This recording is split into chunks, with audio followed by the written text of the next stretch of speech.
Bonsoir à tous. L'œuvre à nu est vraiment ravie de retrouver enfin des artistes depuis le temps qu'on espérait pouvoir faire une émission.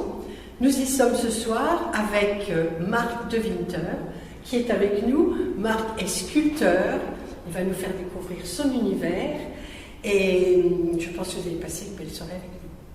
Alors, tu as oublié de dire, Lily, que nous sommes à la mairie de Virton. Ah oui. Alors, en plus, un lieu un peu exceptionnel, parce que nous sommes dans les caves. La galerie se trouve dans les caves de l'hôtel de ville, qui donne, mais bon, Marc, tu nous parleras un peu tout à l'heure de cette exposition-là, qui regroupe plusieurs artistes, qui est sur plusieurs lieux. Mais avant tout, nous sommes venus au mois d'août à une de tes expositions, qui était à Stenay, alors pareil, dans un lieu un peu aussi atypique, puisque c'était dans une grange, c'était chez un particulier. Donc Johan a fait beaucoup de photos, il a capté beaucoup de choses, et on va découvrir un petit diaporama qu'il nous a concocté avec tout ce qu'il a pu prendre de cette exposition. Mais ça fait longtemps qu'on te connaît, parce qu'on t'avait vu au golf de Prêche. Oui, on a déjà rencontré à plusieurs donc c'est pour ça qu'on avait envie de faire une émission avec Marc De Winter. Oui, tu me parlais. Alors, moi je propose qu'on aille voir l'exposition. Alors, tu peux nous dire un petit peu c'est quoi cette exposition? Donc en fait ici on se retrouve dans le cadre de l'hôtel de ville qui va couvrir dans l'exposition qui s'appelle Alternative Arquestar, qui est un événement qui a lieu chaque année, qui permettait à différents artistes locaux et plus éloignés de pouvoir investir des espaces publics et des espaces privés. Dans le cadre de cette époque-ci, avec le Covid, le ministère de la Culture a quand même décidé de pouvoir continuer vous avez eu de la chance, ces événements. Et alors, ils ont regroupé 4 thématiques sur 4 lieux différents. Et ici, ça reprend la thématique de l'affranchissement. L'affranchissement, d'accord. Donc on va se diriger vers là. Plusieurs de tes œuvres, parce que tu n'es pas tout seul à exposer, mais on en parlera tout à l'heure. Alors nous sommes arrêtés devant la première œuvre que Marc souhaite nous présenter. C'est une œuvre qui est d'un seul tenant, comme tu venais nous le dire, mais on voudrait savoir quelle matière, comment ça t'est arrivé à l'esprit, et après, comment ça passe dans tes mains. Et j'ai envie de te poser une question déjà avant. Est-ce qu'il y a un titre? Est-ce qu'elle a un titre? Ici, c'est la prêle. C'est la prêle. Ou c'est un belge, ça c'est... En fait, c'est une plante qu'on trouve dans les marais au bord des étangs, qui est une des plantes presque aussi vieilles que les fougères. Oui, d'accord. Après. Donc pour moi, il y avait un petit peu une symbolique de donner une configuration dans la forme à cette matière et dans ce qu'elle veut signifier, qui au départ est un profil métallique issu de la sidérurgie, qui, par des incisions, a libéré une tension. Et donc, c'est donné, conféré à une matière rigide, froide, justement un élan et une courbe, une douceur, un petit peu en contraste avec la matière de départ. C'est vrai que c'est étonnant qu'elle soit d'un tenant. C'est vrai qu'il n'y avait pas. Et donc en fait, le symbolique qui est dedans, ce qui tient la matière, il ne reste qu'une seule âme. Donc c'est trouver l'âme de la matière en lui donnant un équilibre. Donc c'est quelque chose qui ici est présenté en intérieur, mais en extérieur. Le but est justement de pouvoir lui permettre de se mouvoir avec le vent. Avec le vent. Et là, parce que je ne sais pas si on va bien voir sur les photos, c'est des trous, des ouvertures. Donc en fait, ce sont tous les bouts de disqueuse. Je suis parvenu à faire cette pièce-là un peu par accident, comme beaucoup de choses qui se passent dans les ateliers, où je préparais justement en fait des socles. Et à un moment donné, en disquant le profilé, à un moment donné, il y a une tension qui s'est libérée dans la matière et qui a claqué. Ça a claqué en fait. Et ça a fait une ouverture vraiment dans la matière. Et sur le coup, je me suis dit, waouh, là il y a quelque chose à faire pour pouvoir déformer la matière. Et donc c'était parti de pouvoir un petit peu réfléchir sur comment la couper, à quel endroit, etc., pour lui donner une harmonie dans sa courbe, Et après, c'était aussi réfléchir comment lui donner une oui, parce qu'il y a des contrastes aussi. Mais aussi quelque chose de technique. Parce que si je me mets de l'autre côté et que je la tords, on pourrait dire, mais oui, mais elle va se plier, elle va tordre. Et en fait, ici, si je plie, l'angle va venir buter l'un contre l'autre. D'accord. Donc il y a vraiment il y a quelque chose de physique, on va dire. Physique et de technique qui permet justement en fait, à cette pièce de pouvoir être même prolongée. Ah oui, il y a une flexibilité donc grâce à cette petite technique. Mais quand on voit l'œuvre plus loin, on a vraiment l'impression que ce sont des rachats. Alors que là, c'est transparent, il n'y a rien. Donc, il n'y a pas de matière. J'ai laissé en fait les profilés, ce sont des pièces qui sont récupérées de déchets d'entreprise, que j'ai laissé rouiller pour obtenir une patine qui me convenait. Et ici, je suis venu nettoyer complètement la forêt, la remettre à neuf. Il y avait un petit peu aussi la symbolique de reprendre quelque chose qui ont désuétude, qui est redonner vie. Et puis redonner vie.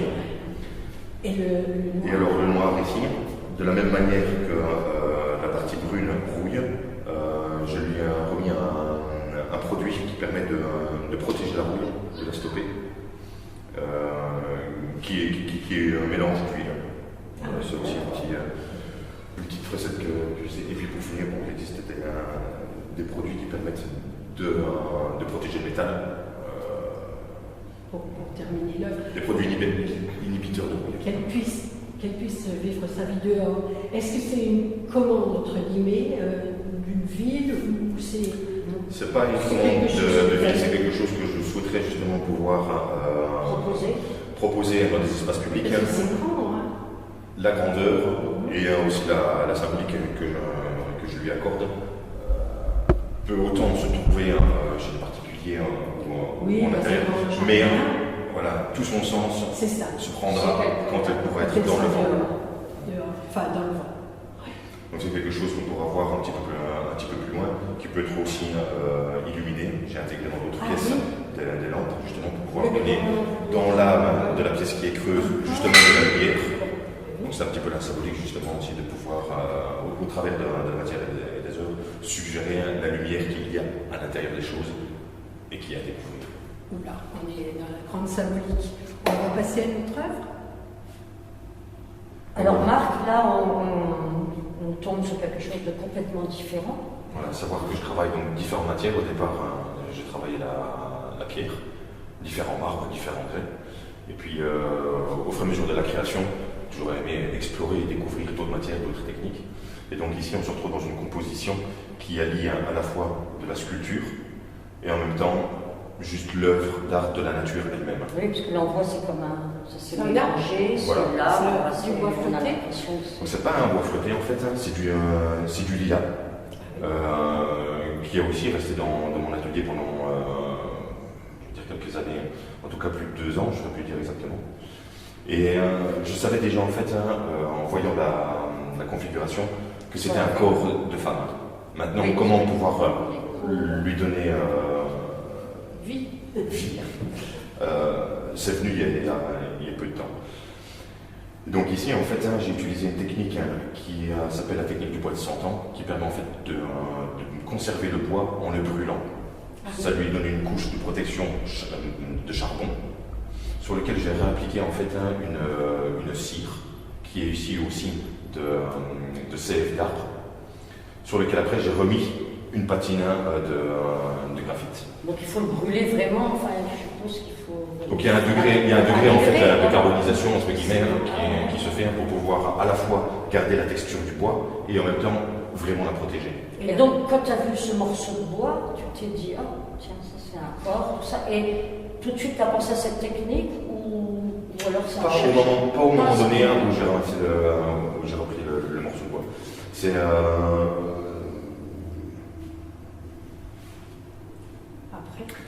j'ai utilisé la technique et ensuite, en regardant d'autres choses, je me suis rendu compte qu'il existait cette technique-là qui s'appelait la technique du bois de 100 ans, qui était utilisée beaucoup au Japon. Et je me suis dit, ok, voilà ce que j'ai fait. Ben voilà, Finalement, c'est déjà comme beaucoup de choses en fait. Oui. On n'invente rien, tout existe déjà. Oui. Et puis après, ça fait la corrélation entre l'intuition, on fait quelque chose, et puis pouvoir le remettre avec une technique ou. C'est sûr, parce que dans la sculpture, si tu n'as pas de technique, C'est que de la technique. la tête, elle est en quoi alors en pierre? Il y a de la spontanéité.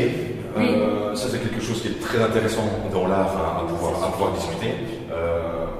Moi, là-bas, je suis très technique. Ça m'a permis de faire beaucoup de découvertes. Et je pense que le savoir-faire et la technique permettent d'amener. Après de la création. La création. La création. Alors, j'ai déjà demandé, mais le visage, il est en. Donc, le visage ici, en fait, est en pierre bleue. En En pierre bleue que j'ai volontairement teintée. Oui. Pour aussi avoir un petit peu une unité Ça reste dans la un peu pièce. dans Et puis sortir un petit peu du. Voilà, les sculptures en pierre, pourquoi est-ce qu'on la patine? En Inde, on fait beaucoup justement les sculptures qui sont repeintes, etc. Et donc. C'est vrai que c'est rare de revoir repeint. Beaucoup sculptent la pierre et la laissent telle quelle. Donc il y a deux approches différentes. Le fait de dire je respecte la matière en tant que telle pour pouvoir la faire vibrer. Et une autre, je l'utilise et je veux justement lui donner quelque chose de supplémentaire, comme un cadeau qu'on dirait qu'on offre à la création ou à la matière. Et donc là, je vais patiner pour avoir une uniformité. Et tu nous la présentes devant. Alors, c'est aussi du lilas ou. Alors ici, non, ça c'est du lierre. Du lierre, elles sont souvent dans les bois comme ça. Alors ici, dans la pièce qui ici, ça représente la conscience. La conscience, mais la conscience de la nature. Donc c'est un petit peu le lien entre le morceau d'arbre, le visage voulu féminin, pour représenter la conscience de la nature et de ce qui se passe malheureusement actuellement. Donc le titre, c'est la conscience, non? Alors ici, c'est Graffiti Queen. Et je fais souvent une juxtaposition en fait de titres, conscience et puis Graffiti Queen. Voilà. Alors, de cette statue toute noire, on va attaquer, entre guillemets, une autre œuvre de Marc. Donc voilà, ici on arrive devant Un tritête. un tritête, c'est Human Graffiti Story. Donc en fait ici dedans, la première thématique que je voudrais aborder, il y a une inspiration commune sur base d'une collaboration avec une amie artiste colombienne où nous avons mélangé nos styles, nos influences, nos aspirations pour créer cette pièce. Comme nous avons vu tout à l'heure, notre pièce en bois, il y a un mix entre ce que la nature crée et ce que l'homme, l'humain, peut en faire. Donc ici, j'ai créé trois têtes qui sont faites à base d'argile. C'est de l'argile, c'est marrant. De l'argile qui vient que c'est du fait. Hein, comme ça. Donc il y a des patines qui sont mises dessus justement. Pour donner cet aspect. Je ne saurais pas dire quelle matière est. Voilà. Donc il y a un petit peu de jeu entre la matière, son origine. Mais c'est justement, ça pousse la curiosité. Et c'est ça que je trouve qui est très intéressant dans la culture, dans l'art, c'est en allant à la curiosité que justement on a des émerveillements et qu'on découvre certaines choses. Donc à la base, c'est de l'argile. Donc du modelage. Du modelage. Qui a été laissé durci. Oui. Parce qu'en fait, c'est pas du modelage, c'est de la sculpture. J'ai regardé en fait pour que l'argile se durcisse, pour après la sculpter. Ah oui, oui. D'accord. Tu l'as pas sculpté quand elle est bien argilée. Oui, donc Ça, elle j'ai pourrait matière. bien. Donc il y a quelque chose qui est toujours chez moi au départ, c'est l'enlèvement de matière. C'est venir dégager quelque chose qui se trouve dans un volume. Tu fais en Voilà. soustraction. Voilà. Enlever. Bon, je fais aussi du modelage, mais en tout cas pour la plupart du temps, je fais du retrait de matière. Et donc là, j'ai travaillé à la gouge, dans la terre, justement, pour pouvoir obtenir ces visages-là. Alors, on voit que ce sont tous des coups comme des blessures. Ça suggère un petit peu les muscles, la fibre, qui représente un petit peu le corps, l'âme de la nature. Ça a donné un visage humain à la nature, pour pouvoir un petit peu interpeller plus le regard justement de l'interprète sur, ok, le bois, mais qu'est-ce que le bois? Si je donne un visage, est-ce que c'est peut éventuellement lui donner plus de vibrations? Mais les visages sont un peu torturés. Les visages sont torturés. C'est pas des visages joyeux, mais parce que la nature est torturée. C'est disons ce qui se passe là maintenant. La volonté, c'était justement de faire une interpellation sur justement, voilà, qu'est-ce qui se passe, qu'est-ce qu'on fait. Donc tu disais, Marc, que tu as travaillé en ce début de ta collaboration avec Patricia Ngara. Avec Patricia. Donc ici, en fait, on a donné au cou tous des liens qui font un peu rappel à certaines cultures africaines, les femmes comme girafes. Les femmes girafes. Et donc ça, c'est tout un travail que Patricia a fait, sur lequel je suis venu en chasser les têtes. Mais on parle de la nature, évidemment, ça nous fait penser à un arbre, mais c'est dans le décor du bois. Et c'est du bois. Ah, c'est du bois. Qui a aussi été brûlé, oui. Qui a été aussi patiné avec une cire et du graphite. Donc c'est un croirait de la pierre à nouveau. C'est un rapport avec... On croirait de la pierre à nouveau. Pour moi, j'ai l'impression que c'était mais une pierre. Ce qui est marrant dans ces sculptures, c'est tout de suite, moi je vais toucher, tout de suite savoir en quoi c'est. Une sculpture, c'est fait pour être touché. Hein. Tout à fait. Tourner, regarder sous différents angles. Voilà. C'est toujours ça qui m'a beaucoup plu dans la sculpture, dans l'approche de la matière et de la création, mais aussi dans le travail, tout ce que ça génère à l'intérieur de soi, parce que c'est toujours quelque chose, en tout cas pour moi, qui est très méditatif. Ça me permet d'appréhender mon regard sur le monde, sur ma façon de fonctionner, je déconstruis, non seulement pour reconstruire, et donc oui, il y a un peu l'approche... C'est une déconstruction, enfin. Oui, c'est une démarche philosophique un petit peu. Voilà. C'est une déconstruction, c'est déconstruire. Il faut reconstruire, déconstruire. Regardez, c'est ça que je voulais dire. Regardez les choses sous différents angles. Oui, c'est ce qu'il faut faire. Pour se rendre compte que de temps en temps, à un certain moment donné, il y a des œillères qui sont là. Et en tout cas, la sculpture, pour moi, est très intéressante pour ce que ça peut générer. Est-ce qu'il y aura une notion d'enfermement, là, sur le coup? Pardon? Est-ce que tu as une notion d'enfermement? Une notion d'enfermement? Moi, j'interprète pour ça, chacun voit... Moi, je pensais que voilà, culture ancienne, enfin... Non, c'était plus pour le rappel, justement. C'est sûr. C'était pour un rappel. J'ai eu une influence de l'art africain depuis très très très longtemps. On sent quand même qu'il y a des... Sans le chercher, vraiment. Et donc, à un moment donné, les influences... renaissent, ressurgissent. Ont pris justement place là-dedans. Et c'était une manière un petit peu de me reconnecter à quelque chose qui est plus profond en moi et qui vient peut-être d'un mode de vie culturel plus proche de la nature. Voilà, je pense que c'était surtout ça. Après, tes mains sont vecteurs de ta pensée, quelque part. Oui, c'est surprenant parce que les mains traduisent notre pensée qu'on ne sait pas formuler au départ avec les mots. Par la suite, tu arrives à le traduire comme ça. Et moi, j'y voyais une symbolique d'enfermement parce que j'ai vu l'œuvre qu'on va voir juste après. Et là, je ne sais pas non plus s'il y a cette symbolique d'enfermement, mais pour moi, je la ressens à nouveau. On va voir après. Alors, Marc m'a invité à la bouger parce que je n'osais pas du tout la toucher. J'avais tellement peur de faire tomber. Mais en fait, c'est l'âme de cette sculpture. Le fait qu'elle puisse, comme l'autre, bouger par le vent. Exact. Alors, je pense qu'il y a une technique qui est un tout petit peu différente de l'autre, mais tout de suite, j'aimerais parler de ces ouvertures, parce que les portes ouvertes, j'adore ça. Celles-là, on les voit. On les voit bien. Je te laisse pas. Donc voilà, ici, comparativement à l'autre, le sens de découpe est différent. Ici, j'ai gardé quelque chose de plus horizontal.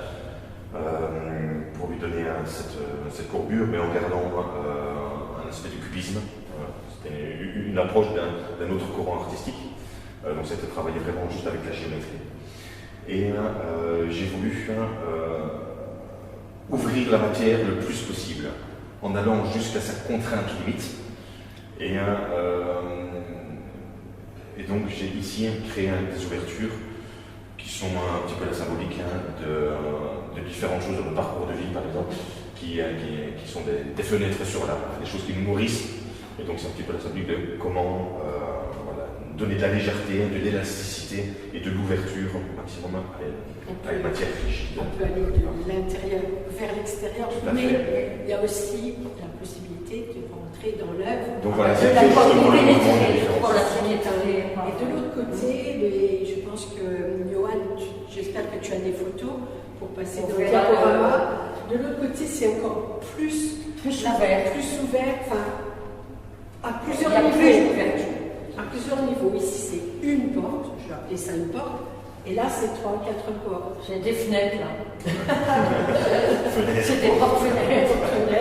Et alors, je pense que tu sais expliquer pourquoi ici, il y en a 3 ou 4, et là, il n'y en a qu'une. Donc en fait, il y a dans la recherche d'équilibre et simplement de ressenti, une volonté d'ouvrir un côté, l'autre, et puis au fur et à mesure de la découpe, il y a aussi un regard sur certaines façons de voir ou d'appréhender les choses qui peuvent être plus ouvertes ou plus fermées d'un côté ou de l'autre en fonction de comment est-ce qu'on voit les choses. Donc c'est un petit peu la symbolique d'un contraste. Ici, voilà, ce sont toutes des portes simples, et de l'autre côté, ce sont toutes des portes doubles, ou fenêtres doubles. Et on a l'impression de les voir en abîme, une porte qui ouvre une porte, pour atterrir sur une porte. Parce que là, je suppose que, techniquement, que tu coupes beaucoup comme ça, faut pas que tu coupes trop. Donc en fait, c'est toute une partie qui s'ouvre par la tension qui est libérée lors de l'incision. J'aime dire l'incision parce que pour moi, dans mon travail artistique, ce n'est pas une découpe. La volonté qui est dans la signification que j'y mets, c'est venir inciser la matière. Et alors, après ça, je regarde pour pouvoir coucher et lui donner un petit peu plus, justement, de déformation. Alors à ce moment-là, mécaniquement. D'accord, donc c'est cette déforme, au fur et à mesure, c'est toi qui lui donne cette... Au départ. J'accentue un petit peu la courbure alors par un travail mécanique et physique. Et alors sur celle-là, on peut voir les différentes teintes que tu as données. Exactement. C'est assez impressionnant. Je ne sais pas si Johan pourra voir, mais... Donc ici, en fait, il y a une partie qu'on voit qui est donc, toujours au départ, la rouille de départ qui est gardée, sur lequel j'ai appliqué ici une peinture. Et l'autre, en fait, est ici, qui a été décapée. Et elle a été chauffée au chalumeau pour pouvoir justement lui conférer de la couleur. Je vais justement apporter à une matière qui au départ est monochrome, rigide, froide, justement quelque chose de coloré. T'as presque l'arc-en-ciel, on a envie de dire, ça fait exactement, voilà. Très gai. Et j'ai regardé pour pouvoir justement avec un abrasement lui donner justement du mouvement, comme un petit peu une aile. Ça fait même des rayons, comme si c'était des rayons qui traversent, je pense. Je ne me lasse pas. Alors elle aussi, elle attend un jardin, quelque chose. Elle attend. Avis aux amateurs. Donc voilà, on arrive à la troisième pièce dans la lignée des profilés métalliques, où ici on voit qu'elle a été illuminée, comme je disais tout à l'heure, justement pour pouvoir conférer la luminosité à l'intérieur d'une œuvre, mais aussi en toute chose. Et alors elle est remise ici sur une base qui a une volonté de représenter aussi comme un canal de décharge. Donc énergétiquement parlant, aussi en corrélation avec le magnétisme, il y a toute une énergie qui peut être renvoyée à la Terre pour pouvoir être purifiée. Elle va vers la Terre. Et c'est pas la Terre qui renvoie l'énergie, puisque ça descend. Non, alors un canal de décharge est quelque chose justement pour pouvoir être repurifié par la Terre. Okay. C'est pour ça que les V... C'est qu'il en faudrait des canals pour repurifier la Terre. Il en faudrait beaucoup. Il en faudrait beaucoup. Donc voilà, on pousse à créer. Un canal de canaux. Ah, j'ai dit. Oui, c'est pas grave. On mettra ça dans le bêtisier du mois de janvier. Non, parce que je cherchais des canaux. Donc on reprend, donc c'est toute une énergie, c'est pour ça qu'il y a dedans une luminosité qui va vers la Terre. Et la Terre, pour la purifier, la transmet, énergie quand on marche dessus, tout ça? Ou... La Terre, c'est toute l'énergie. C'est Il y a toute une approche qui départ avec quelque chose sur une façon de toujours regarder vers le ciel. Je pense justement qu'il manque beaucoup plus d'ancrage. Oui, et puis la Terre, c'est la vie. La Terre nourricière, c'est celle qui nous apporte tout. Donc voilà, cette volonté justement de pouvoir lui attribuer. D'où ces flèches qui partent. Qui sont aussi en forme de calice. Donc voilà, il y a beaucoup de symboliques qui sont reprises dedans. Cette séquence qui peut être justement attribuée à nos fréquences cardiaques. Ah oui. Donc, tu parles de calice, tu prends le côté religieux du calice ou... je prends un côté très universel du calice. Oui. Ouais. Ah oui, c'est beau. C'est intéressant. C'est un beau mot, le beau calice. Je trouve c'est un mot qui est intéressant. Mais qui n'a pas qu'une connotation. Non, mais ça pourrait avoir la connotation christique, pourquoi pas, mais bon, ça n'est pas. Non, il y a vraiment une direction très universelle en fait que j'apporte dans les pièces quand on aborde le côté spirituel des choses. Il y a une multitude de cultures, de façons de penser qui existent. La vie, c'est une mosaïque. Et je pense que c'est la plus intelligente des manières, c'est de la découverte. Il n'y a pas une seule direction. Et quand on est figé dans une démarche, je crois qu'on se trompe complètement. D'où toutes les petites portes. Voilà. C'est toujours toutes ces portes ouvrir ouvertes. le champ des possibles, le champ des découvertes, c'est Infini. Infini. Alors, le troisième œuvre, mais cette Non, troisième. Non, on va passer à des choses. Ça, c'était la troisième. Trois personnages. Cette œuvre assez intrigante par sa verticalité, mais aussi qui est entourée, je n'ose pas dire, mais je pense que c'est des sommiers. Exact. Voilà. Des ressorts de sommiers.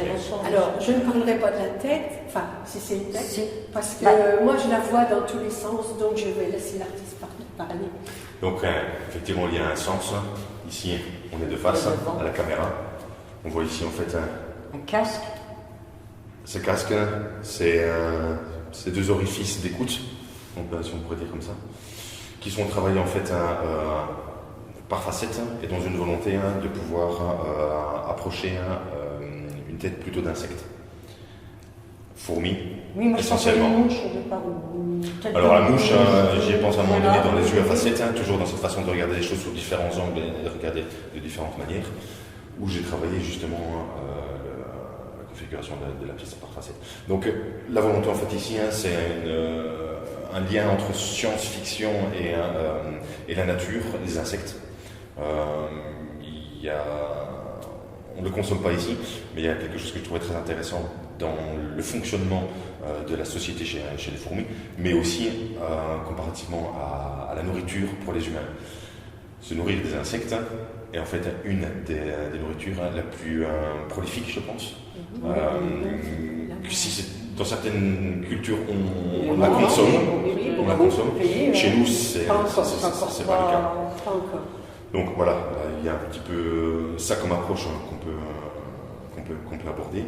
Il y a en fait ici toute une configuration dans l'écoute que j'ai voulu symboliser comme une courbe de révolution qu'on retrouve partout dans la nature et qui symbolise aussi la mathématique divine. Avec le nombre d'or, c'est ça? Avec le nombre d'or. Alors le nombre d'or, il peut être abordé de différentes manières, soit par le calcul de la mathématique pure, oui, bien sûr. soit aussi par le ressenti. Donc à un moment donné, il m'arrive dans les sculptures de faire du calcul et pour d'autres de prendre la pièce et d'aller dans la matière et de laisser mon mouvement et ce que je ressens de te laisser aller à ton inspiration l'équilibre sans chercher. Se créer. Se créer. De lui-même, c'est sûr.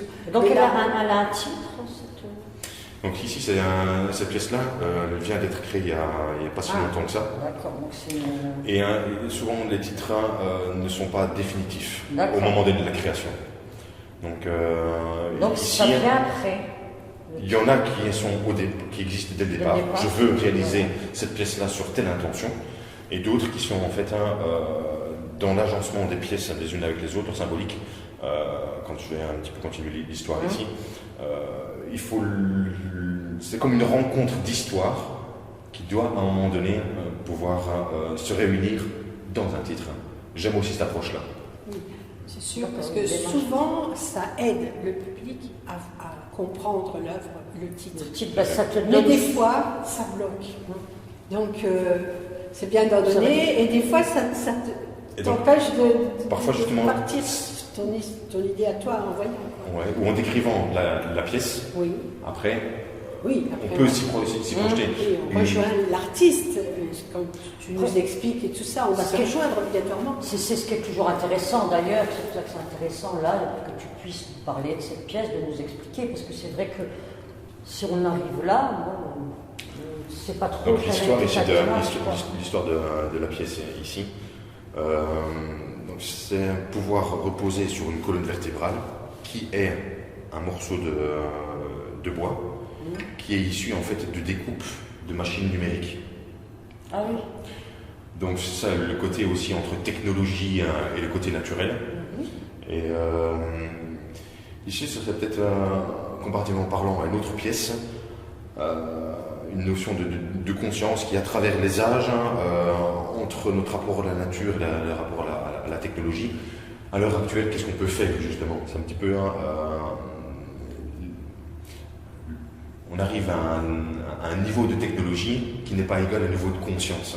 Oui, non, oui, malheureusement. Et donc, il y aurait peut-être dans le titre justement quelque chose qui serait le mélange ou la volonté de réfléchir sur l'équilibre ou le déséquilibre qui existe et l'équilibre à avoir qu'on souhaite entre tout ce qu'on a de possible de pouvoir faire avec la technologie à l'heure d'aujourd'hui et qu'on ne fait pas, donc de volonté, de domination, de pouvoir. Mais on sent que tu cherches de conscience.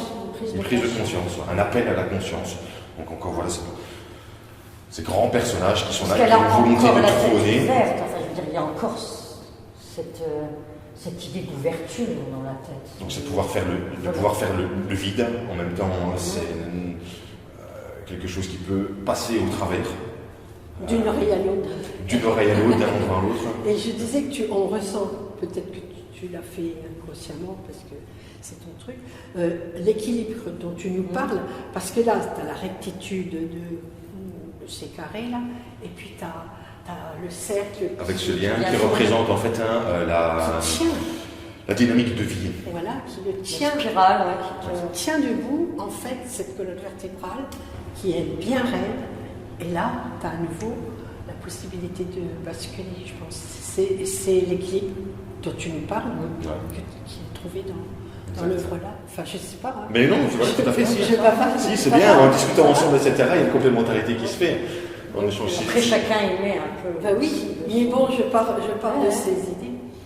Mais c'est très intéressant dans les échanges qui sont là parce que c'est en dégageant une idée que je peux te répondre sur. Ça me fait écho dans mon processus de création que cette réflexion-là a place ou pas. Mais là, en l'occurrence. Pardon en l'occurrence, on se répond. Oui, parce que bon, ça m'inspire. Bon, même si je l'avais vu à l'envers, on va dire. Mais bon, on peut tourner autour. Tu nous invites à tourner. Voilà. Et ce que je veux bien ici, c'est donc. Il y a le casque est prévu réalisé au départ. Qui est aussi un peu arrondi. Hein, qui est aussi arrondi. Mais il a les deux aussi. Il a les angles. Comme, lui pas aussi, c'est déjà un équilibre. Le casque, il est arrondi, mais il y a quand même plein d'angles. Donc, tu as un arrondi, tu as déjà un équilibre dans le casque. Mais le casque existait. Donc le casque a été réalisé en amont pour attendre le support sur lequel il allait se mettre. Donc c'était comment donner vie à cette tête, de quelque chose qui a été complètement évidé, qui en étant évidé ne peut recevoir de corps d'une certaine manière. Et c'est par ce bois-là qui, dans son histoire, en fait, est un bois qui est utilisé dans mon métier. Dans la taille de pierre, sculpture ou comme support sur lequel passe la lame. Et donc en fait ici ce sont toutes des heures de travail qui sont venues justement. Oui, ça représente ça, c'est le temps. temps qui passe. Le temps qui passe, le temps de vécu, c'est pas quelque chose, c'est pas inerte, quoi. Et alors, ce bois-là... Comment tu les rassembles? Pardon? Ils sont collés ou En fait, c'est une tige. Donc là, il est en fait posé sur une tige, oui. qui revient plus ou moins à hauteur ici. Ah oui. Ici, j'ai noirci l'intérieur du bois avec une cire. Et il y a une corrélation en fait qui se faisait entre la matière et ce que j'avais déjà réalisé dans le casque, facettes, découpe. Donc ce sont deux matières qui s'appelaient à être à se marier, à faire ça. Et là, c'est pierre, bois et métal, qui est en fait au final dans toutes les œuvres, dans la plupart des œuvres, j'ai envie de dire 8 œuvres sur 10. Tu retrouves ces trois matières. Cette alliance de matière. C'est une œuvre qui méritait d'être expliquée. Donc voilà, ici on arrive devant deux pièces qui vont être la continuité de mon travail artistique, mais plus ciblé, dans le sens où je vais me consacrer à la réalisation de pièces, plus spécifiquement avec cette roche qu'on retrouve qui provient d'Afrique et qu'on retrouve aussi au Brésil, et qui a la particularité d'avoir une stratification rectiligne. Qui suggérerait en fait que géographiquement, géologiquement parlant, il y a une stabilité qui s'est faite au cours des siècles, et le fait qu'elle ait autant de couleurs. Donc il y a un peu une évolution dans un travail d'une matière au départ monochrome qui maintenant va vers quelque chose de beaucoup plus coloré et qui permet de travailler aussi une fibre. C'est une pierre que tu trouves... En fait, c'est une pierre que j'ai trouvée un petit peu encore une nouvelle fois, par accident, en recherchant une pierre qui m'avait plu. J'en trouve une qui y ressemble, je découpe dedans et puis je découvre qu'elle est réalisée d'une certaine manière. Donc ici, je travaille le côté brut de la matière, en contraste avec le côté poli et affiné, pour avoir toujours cette origine et ce rapport à la nature. Ça, c'est l'intérieur de la pierre, ou si tu frottes, là, tu la fais devenir lisse, est-ce qu'elle prend des couleurs comme ça? Donc si je prends les matériaux, les outils que j'ai utilisés pour pouvoir obtenir ceci de ce côté-là, je vais obtenir ceci. Pareil, là, mais c'est tout en la Donc en fait, c'est là, en la polissant, qu'à un moment donné, on révèle une couleur, une forme. L'âme de la matière, en fait, j'ai envie de dire. C'est fort, oui. Donc à la limite, tu sais même pas ce que tu vas découvrir. Un bloc de béton au départ, ça on regarde bien. À la limite, tu sais même pas. Non. Tu vas Il y a des commencer à pièces sur travailler lesquelles- sur tout, tu découvres. Ici, si on le regarde un petit peu plus près, tu vas voir quand même déjà les lignes qui sont dessus. Là, c'est vraiment, la pierre est comme ça, brute. Donc là, on voit vraiment rien du tout, parce que ça pourrait avoir comme couleur. C'est quand tu vas commencer à la travailler, tu vois. Et c'est dans un sens. En fait, on appelle ça, quand on va en carrière chercher des blocs, parce que le carrier demande est-ce que vous voulez un morceau à passe ou à contrepasse. Et en fonction de comment est-ce que la pierre est extraite, on voit ici, justement aussi, les lignes, comment elles sont disposées. Ah oui, on voit bien. Donc la pierre, au départ, dans son évolution, elle est horizontale. Et moi, je l'ai travaillé verticale. Ici à côté, je l'ai travaillé de manière horizontale. Ah oui, on pourrait regarder l'autre en même temps. Donc là, toujours pareil, le bois, la pierre. Et ici, le support en métal, avec une patine en laiton que j'ai mis dessus. Super. Ça, c'est différent de tes autres grandes sculptures. Et alors, donc, c'est l'autre d'à côté, là. Donc ici, il y a la même Alex, approche en travaillant la matière différente. Donc c'est un fragment. Il y a toujours un travail de casse. de casse, de fracture qui est là, mais par la volonté de quelque chose qui n'est pas entier, on recherche justement à pouvoir le compléter. Ou en tout cas, ça signifie justement une incomplétude. Ouais. Donc j'aimais beaucoup en fait cette approche-là dans ce travail.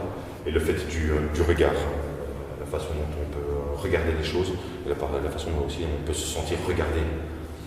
Épié, quoi. Pas épié pour certaines choses, mais c'était plutôt dans la façon dont dans les échanges qu'on peut avoir, on va se sentir à se nourrir l'un l'autre. Voilà, c'est ça, c'est être un regard, un regard sur le monde, alors sur l'extérieur, puisque tu parles beaucoup d'extérieur, beaucoup de... Oui, ce qui se passe autour de soi. Oui. J'ai fait toute une approche qui était où on peut regarder beaucoup à l'intérieur de soi. Et là, Et là, ça peut éveiller les deux. Ça va dépendre de la mais ce que je veux dire, de toute façon, si tu veux, à l'intérieur, il faut bien que tu te nourrisses de l'extérieur. Mais là, on peut interpréter les deux choses. Aussi, on peut interpréter un regard intérieur, puisque la pupille, il n'y a pas la pupille. On peut faire un regard intérieur ou alors regard vers l'autre. Voilà, c'était justement c'est les deux. Une volonté de ne pas figer justement la création pour avoir une sensation qui soit double, si souhaité. À nous de faire l'interprétation qu'on veut. Pour terminer cette séance, nous présentons avec Marc à nouveau une œuvre qu'il a faite en collaboration avec son ami, mais il va nous en parler beaucoup mieux. Voilà, donc il s'agit de Patricia Endara, qui est une artiste colombienne qui a fait l'Académie des Beaux-Arts à Bogota, et avec lequel on a pu amorcer cette série. En fait, au final, on a pour l'instant 5 pièces dans cette série-là, qui est une réalisation qui, à la base, vient de Patricia, qui a réfléchi de pouvoir créer des personnages sur base de ces voix qui se trouvaient à mon atelier. Dans les échanges, en mélangeant nos projets respectifs, en voyant la matière, on s'est dit que ça serait chouette de pouvoir créer quelque chose. Au fur et à mesure des échanges, culture est venue en place, etc. Et j'ai réalisé le support, la colonne vertébrale, pour que Patricia puisse donner vie à la pièce en réalisant les sculptures, les visages qu'on voit ici. Alors c'est quoi ça? J'ai pas osé toucher ça. Donc en fait c'est de l'argile cuite. Donc il y a ce travail de modelage, de lien qu'elle a mis, qui se retrouve dans certaines de ses peintures, parce que Patricia est artiste plasticienne, et donc a abordé la peinture et les différents courants artistiques. Et donc voilà, ici il y a un travail de tissu, dans la sémantique de fils métalliques. Donc on a une complémentarité, un lien qui se fait entre à nouveau des jeux de matière, tissu, fils métalliques. Mais alors, c'est des liens qui nous rapprochent, qui nous font... Alors, effectivement, si Patricia a été présente avec nous, elle saurait beaucoup mieux nous présenter son travail. Mais je crois qu'il parle quand même de lui-même, ces liens qui se font entre les humains. Et il y a toute son identité aussi culturelle latine qui est présente dedans. On voit dans la physionomie du visage. Et le fait qu'il y ait 3 personnages et un qui émerge, est-ce que ça a une Alors ça c'est quelque chose qui est intéressant, parce que dans la réalisation justement du support et dans notre collaboration, c'est un petit peu se donner la liberté dans ok, on part sur l'envie commune, et il y a un travail en amont qui se fait, on en parle, on se donne, et donc moi je crée quelque chose sur lequel il y a un personnage central plus grand que les autres. Plus grand, c'est un peu la conscience. Et donc sur ça, Patricia aurait pu me dire, écoute, non, j'aurais bien voulu le mettre, etc. Mais c'est adapté et ami, et voilà. Et ça, se sont créés de cette manière-là. Maintenant, pour moi, dans mon regard, je vois ce personnage plus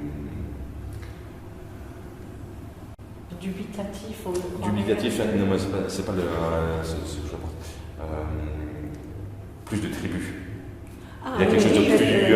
Un chef de tribu. Voilà. Oui, je disais à la sagesse, la conscience, un peu de la culture. Alors elle a un tableau qui s'appelle Cacique, qui parle justement en fait des chefs de tribu qu'on trouve. Oui, c'est un début de tribu. Ils sont déjà 3. Ils sont déjà 3, mais après, quand vous allez en faire ça peut être le chef et les 2 sous-chefs. Vous pourrez avoir toute la tribu. Parce que bon, il y en a un autre, Là-haut, on a quelques je sais pas si photos. oui, on les découvre. Donc ici, il y a dans le bleu, les larmes bleues, il y avait tout un travail que j'avais fait avant, qui se fait sur mon... c'est pour ça que je voudrais que si Patricia elle pourrait complémentariser ce que je dis. Une réflexion sur la mémoire de l'eau. Ah, La mémoire de l'eau. La mémoire de l'eau, c'est toute une histoire. parce qu'au départ, moi j'ai commencé à travailler avec la pierre bleue belge, Oui, qui est une roche oui. sédimentaire, justement de tout ce qui est de la vie aquatique. Et donc, toute l'approche de l'eau était très... je me suis beaucoup intéressé. Et aussi dans la réflexion de ce qui se passe, pollution, etc.